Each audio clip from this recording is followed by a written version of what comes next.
करो बहन जी। अरे बहन जी कुछ पैसे दे दो, मेरे बच्चे भूखे हैं। भगवान तुम्हारी हर कामना को पूरा करेगा। भगवान के नाम पर कुछ पैसे दे दो। तुम लोगों से कमाया नहीं जाता, बच्चों को पाला नहीं जाता तो बच्चे पैदा क्यों करते हो? ये ले रुपया, मेरे पास पैसे और नहीं है। माँ बहुत जोर से भूख लगी है। रुक बेटा, मैं चाय वाले से ब्रेड का पीस खरीद कर देती हूँ। पिंकी चिड़िया भी रो रही थी। टुनटुनी दोनों को चाय वाले से ब्रेड का पीस लेकर देती है। ऐसे उसकी जिंदगी कट रही थी। उसके साथ और भी कुछ चिड़िया भीख मांगती थी, जिनमें से एक थी टूनी चिड़िया। वो अपनी छोटी सी बेटी को कमाई का जरिया बनाकर पैसे कमाती थी। माँ, ये गोलू के सर पर पट्टी क्यों बनी है? कल तक तो ये बिल्कुल ठीक था। गोलू तू दर्द से जोर जोर से चिल्लाना, और सुन, पैसे वाले पक्षी दिखाई देते ही उनकी गाड़ी के सामने आ जाना। वो तुझे घायल देखकर अच्छे पैसे देंगे। टूनी, तुम ऐसा मत किया करो। पैसे कमाने के चक्कर में तुम अपने बेटे को गलत सीख दे रही हो। अरे ओ अंधी, तू ना अपना मुंह बंद रखा कर। खुद तो सचमुच ही अंधी होकर भी मुश्किल से 5-10 रुपए कमाती है, और हम 100-200 कमाए तो तू जलती है। टुनटुनी चिड़िया जानती थी कि टूनी को समझाना बेकार है। टूनी चिड़िया लालची है और वो उसकी नहीं सुनेगी। एक दिन टुनटुनी और टूनी दोनों भीख मांग रही थी। एक पक्षी टुनटुनी को 10 रुपए देने लगता है। माँ, ये उन अंकल का बटुआ गिर गया। सुनहरी बेटा, संभाल कर रख ले। इसमें देख क्या क्या रखा है, शायद कोई पता लिखा हो। माँ, इस बटुए में तो बहुत सारे नोट हैं। सुनहरी, ये रुपए वापस बटुए में रख दे। ये उन साहब की अमानत है। हम किसी पक्षी से उनका पता पूछकर उन्हें वापस दे आएंगे। टुनटुनी, तू पागल हो गई है? जरा सोच, ये रुपए तेरे और तेरे बच्चों के कितने काम आएंगे। सुनहरी और पिंकी ने कितने दिन से कुछ नहीं खाया। उनको बढ़िया बढ़िया खाना खिला सकती है, अच्छे कपड़े खरीद कर दे सकती है, और तो और तेरे बच्चों के सर पर छत नहीं है, तू एक अच्छा सा घोंसला किराए पर लेकर रह सकती है। टूनी, भले ही आज हमारे सर पर छत नहीं है, मैं जानती हूँ ये रुपए मेरे और मेरे बच्चों के बहुत काम आ सकते हैं, लेकिन मैं बेईमानी नहीं करूँगी। नहीं माँ, मैं ये बटुआ वापस नहीं दूंगी। मुझे खाना खाना है, अच्छे अच्छे कपड़े खरीदने हैं, मुझे सड़क पर नहीं घर पर रहना है। माँ, सुनहरी, ये बटुआ मुझे दे दे, जिद मत कर। सुनहरी टुनटुनी चिड़िया को बटुआ न देने की जिद करती है। गुस्से में आकर टुनटुनी सुनहरी पर चिल्ला देती है। सुनहरी रोने लगती है। सुनहरी बेटा, जीवन में कितनी भी कठिनाइयाँ आ जाए, पर हमको कभी भी गलत राह पर नहीं चलना चाहिए। इसलिए हम ये बटुआ उन साहब के घर वापस दे आएंगे। टुनटुनी चिड़िया पक्षी कालू सेठ के घर पहुँचती है। माँ, ये तो बहुत बड़ा घर है और गेट पर एक भैया बैठे हैं। बेकारम, कहाँ चली आ रही है? किससे मिलना है? भैया, मुझे इस घर के मालिक से मिलना है। मुझे उनसे बहुत जरूरी काम है।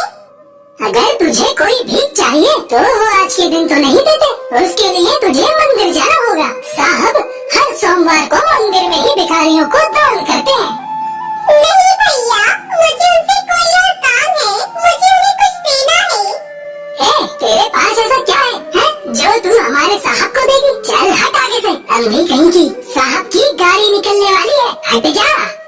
जैसे कालू सेठ की गाड़ी निकलने वाली होती है, टुनटुनी चिड़िया गाड़ी से टकरा जाती है। अरे अभी गाड़ी के नीचे आ जाती, सामने से हटो। कौन हो तुम? अरे साहब कोई नहीं, ये एक अंधी भिखारन है जो बहुत देर से आपसे मिलने के लिए कह रही थी। बोल रही है आपको कुछ देना है। तुम्हें मुझसे क्या काम है, बताओ। सुनहरी बेटा, ये साहब का बटुआ दे दो। आपका बटुआ कल सड़क पर गिर गया था जब आप मुझे भीख दे रही थी। कालू सेठ अपना बटुआ खोलकर देखता है, उसमें पूरे रुपये थे, एक भी रुपया कम नहीं था। कालू सेठ टुनटुनी की ईमानदारी देखकर हैरान रह जाता है और उसकी बहुत तारीफ करता है और अपने घर के अंदर बुलाता है। आज के जमाने में तुम्हारे जैसे ईमानदार बहुत कम मिलते हैं। तुम आंखों से देख नहीं सकती हो। इन रुपयों से तुम बहुत कुछ कर सकती थी, पर फिर भी तुम ये बटुआ वापस कर ले आई। ये देखकर हम सचमुच बहुत हैरान हैं। सेठ जी, मुझे ऊपर जाकर भगवान को जवाब देना है। अगर आज मैं रुपयों से अपने बच्चों का पेट पालती तो मेरे बच्चे भी वही सीखते और कल कुछ गलत काम भी कर सकते थे। मैं नहीं चाहती थी कि मेरे बच्चे ऐसे बने। कालू सेठ उसकी बातों को सुनकर बहुत खुश होता है और उससे कहता है, तुम अब से अपने बच्चों की बिल्कुल चिंता मत करो। मैं तुम्हारी आंखों को ठीक कराऊंगा, तुम्हारे बच्चों को अच्छे स्कूल में दाखिला भी करा दूंगा और तुम्हें रहने के लिए एक घोंसले का इंतजाम भी कर दूंगा। टुनटुनी चिड़िया ये सुनकर बहुत खुश होती है और उसको अपनी ईमानदारी का फल मिल जाता है।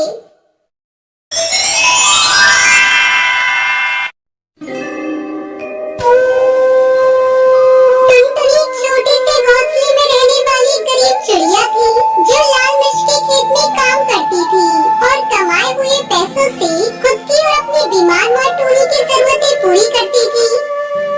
माँ, मैं जा रही हूँ काम पर, ख्याल रखना अपना। शाम को लौटते समय मैं आपकी दवाइयाँ लेकर आऊंगी। ऐसा कहते हुए टुनटुनी काम पर चली जाती है। वहाँ पर टुनटुनी चिड़िया पेड़ों को पानी देती है और जो मिर्ची अच्छे से लाल हो जाती है उन्हें तोड़ के टोकरी में भरती है। तब तक आप लोग कमेंट में बताएं 89 डिवाइडेड बाय 9 कितने होते हैं। मैडम जी, मुझे शाम को थोड़े पैसे चाहिए, माँ के लिए दवाइयाँ खरीदनी है। ठीक है टुनटुनी, शाम को घर लौटने से पहले एक बार मुझे याद करना, मैं तुम्हें पैसे दे दूंगी। उस खेत की मालकिन बबली कबूतरी एक बहुत ही अच्छी कबूतरी थी और वो हमेशा ढेर सारा मेकअप और लाल लिपस्टिक लगाकर रहती थी। टुनटुनी चिड़िया को उसके लाल लिपस्टिक को देखकर हर बार हैरानी होती थी, इसलिए वो उस पर अपनी मैडम से पूछ ही लेती है। मैडम जी, क्या मैं आपसे एक सवाल पूछ सकती हूँ? आपके होंठ इतने लाल कैसे रहते हैं हमेशा? क्या आप ढेर सारे सेब खाती हो?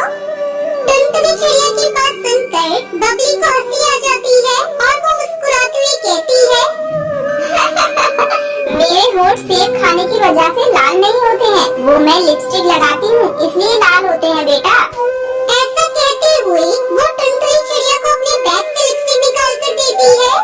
इसे तुम रख लो बेटा और सिर्फ खास मौकों पर ही लगाना, ये बहुत महंगी होती है इसलिए कह रही हूँ। ठीक है मैडम जी। इतना कहकर टुनटुनी चिड़िया उस लिपस्टिक को अपने पास रख लेती है और काम पर लग जाती है। शाम को टुनटुनी चिड़िया दवाइयाँ लेकर घर लौटती है और अपनी माँ को लिपस्टिक दिखाकर खुश होने लगती है। तब टुनटुनी चिड़िया की माँ उससे कहती है, तुम्हारे नाना जी दुनिया के हर देश में घूमकर कपड़ों का व्यापार करते थे। उन्हें किसी ने ऐसे ही मजाक में कुछ बीज दिए थे और कहा था उन बीजों से लिपस्टिक की खेती कर सकते हैं और तुम्हारे नाना जी ने वो बीज मुझे लाकर दिए थे। माँ, क्या आपने उन बीजों से खेती की थी? क्या सच में लिपस्टिक के पेड़ लगे थे माँ? नहीं बेटा, वो बीज अभी मेरे पास ही है। नाना जी की याद में मैंने संभाल कर रखे थे, वो उस काले डब्बे में रखे हुए हैं। माँ के सोने के बाद टुनटुनी चिड़िया बीजों को ले जाकर घर के पीछे बगीचे में लगा देती है और हर रोज पानी डालती है। फिर थोड़े दिन बाद लिपस्टिक के पेड़ धीरे धीरे उग रहे थे और दूसरी तरफ बबली के खेत पे हर रोज मिर्चियाँ चोरी हो रही थी। माँ, आप एक बार मेरे साथ आकर देखो, नाना जी ने या उनके व्यापारी ने कोई मजाक नहीं किया था। मैंने सच में लिपस्टिक के पेड़ उगा दिए हैं माँ। टुनटुनी चिड़िया की माँ भी वो देखकर काफी खुश होती है और टुनटुनी हर रोज एक नई लिपस्टिक लगाकर काम पर जाने लगती है। वो देखकर टुनटुनी की मैडम को उस पर शक होता है। वैसे तो मैं तुम पर बहुत भरोसा करती हूँ, लेकिन तुम हर रोज इतनी महंगी महंगी लिपस्टिक लगाकर आ रही हो, तो मुझे शक हो रहा है कि वो तुम ही हो जो मिर्ची चुरा रही हो। ऐसा नहीं है मैडम जी, मैंने आपकी मिर्चियाँ नहीं चुराई है।